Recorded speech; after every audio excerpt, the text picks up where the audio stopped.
Where you from? Man, I'm from down in the valley.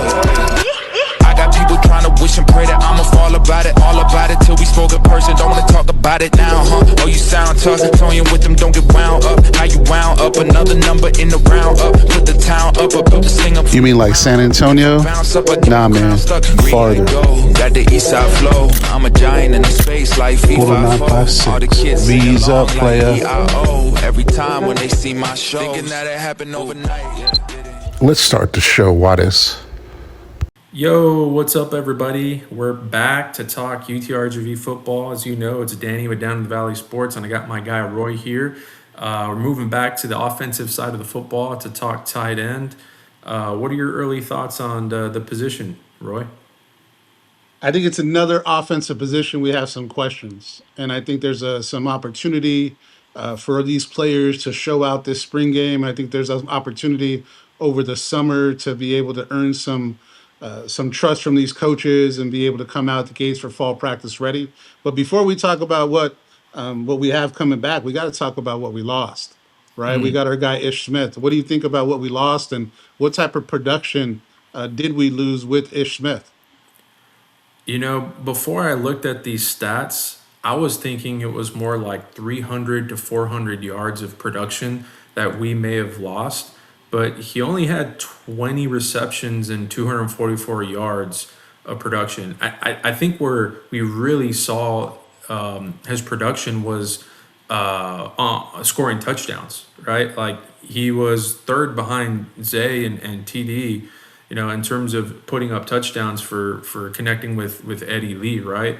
And that's what really comes to mind trying to recall last year, right? He was making clutch plays, scoring, coming down with touchdowns, or maybe hitting a seam route, you know, beating cover two or cover three, whatever it was, for a big play. I think that long of 43 yards was on that type of play. So, you know, he came in clutch when it was necessary to continue putting up offense. I think his biggest game was against Incarnate Word, I want to say. You know, he also got hit on a little like crosser or mesh concept, you know, to get open in space and cut up field for a touchdown, if I recall correctly. So some good production, but I think in terms of like receptions and yards, you know, that can be made up in the aggregate with what we might have coming back.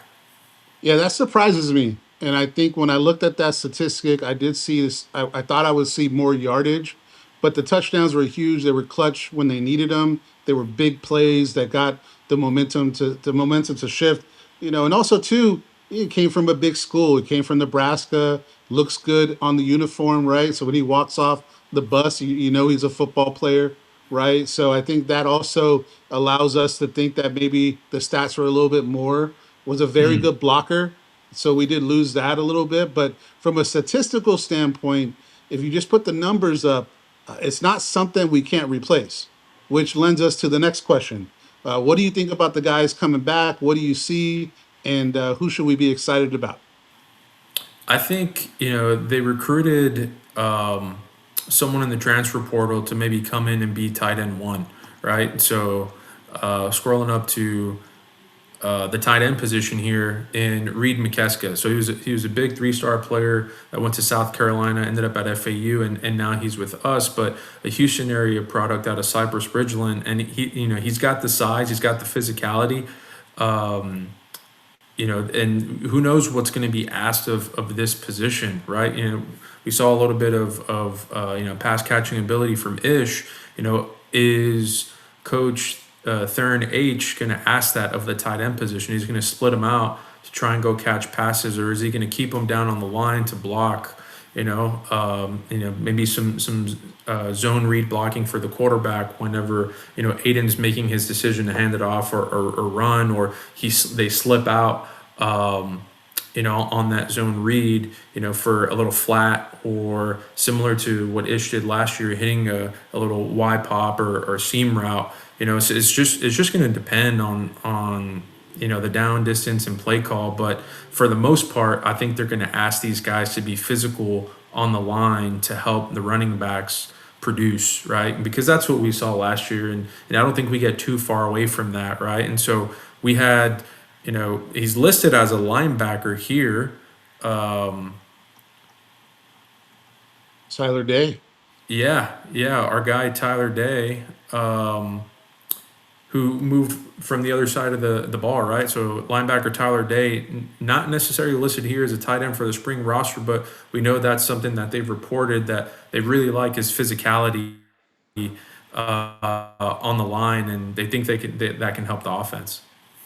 Yeah, but the good thing is if you think about a blocking tight end, and if that's where the approach is going to be, is to maybe take a little bit of pressure off of them and allow them to block. We have a proven dog already with Mm-hmm. Brendon Ray.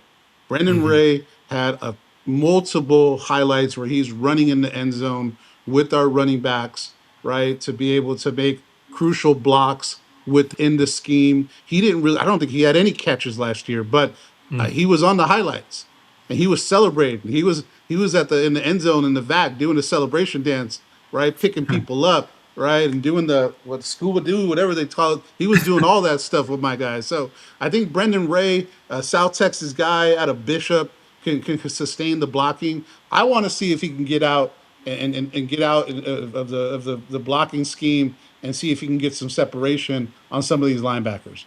He's got the size, 6'3", 240, right? He has the ability to do it. We just haven't seen it yet. And I'm interested to see in the spring game. I want to see if he's able to get utilized a little bit to see if he has the chops to get out there. So, from a blocking perspective, I feel good about Brendon Ray. I think he is a third tackle out there for us, but you just had to see as far as what he's going to do on the running stuff. And then you got your local guys. You got your Jackson Shoup out of Edinburgh Villa, Mm-hmm. right? That can have some potential.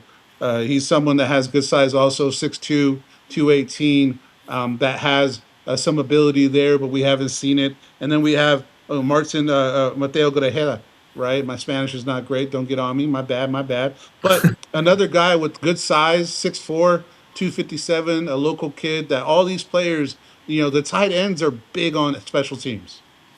They got the size, they can run, so they're utilized a lot on special teams. So it's not going to be new for them to be at the VAC.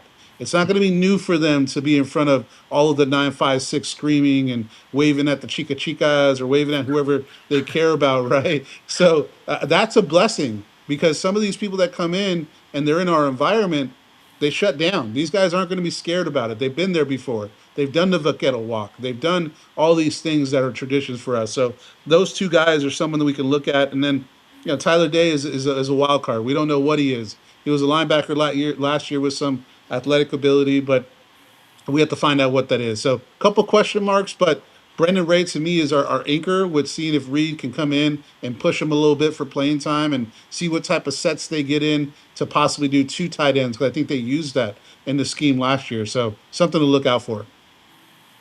Yeah, I mean, something I noticed across the board, one of these, does not look like the other, right? So you have redshirt freshmen in this group on this roster at this position other than Reid Mikeska, right? So and it's nothing against the freshmen, but maybe with Reid you get a little more of a developed player, physically developed, mature player that's been there, done that. But to your point as well, so is Brendon Ray and Mateo Grajeda as well got playing time last year. So I think similar to what I said at the linebacker position, the coaches are going to put the players on the field that give them the best chance to win, and it also depends like on the play call and game plan, game by game. So if you had to ask me, I think they brought in Reid for a reason, with his size,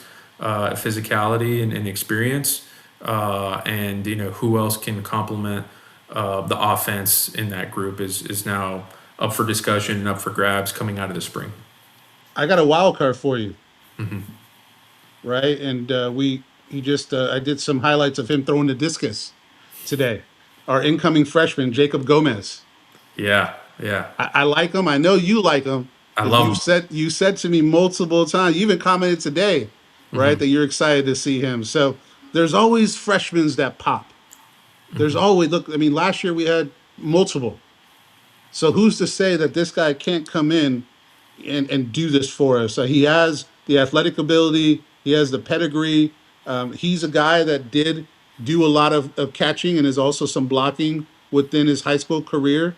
So throw that curveball in there and maybe he stands out. As you can see, we only signed one guy out of the portal. So if the coaching staff is looking at opportunities and saying, hey, we got to go sign 3 tight ends, we didn't do that. We signed one tight end and we have a big group of people and a freshman. So a lot of playing time to be up at grass. So Brendon Ray, Reid, all these guys have some chances to step up. And then to see a freshman like Jacob, also a South Texas guy, to jump in.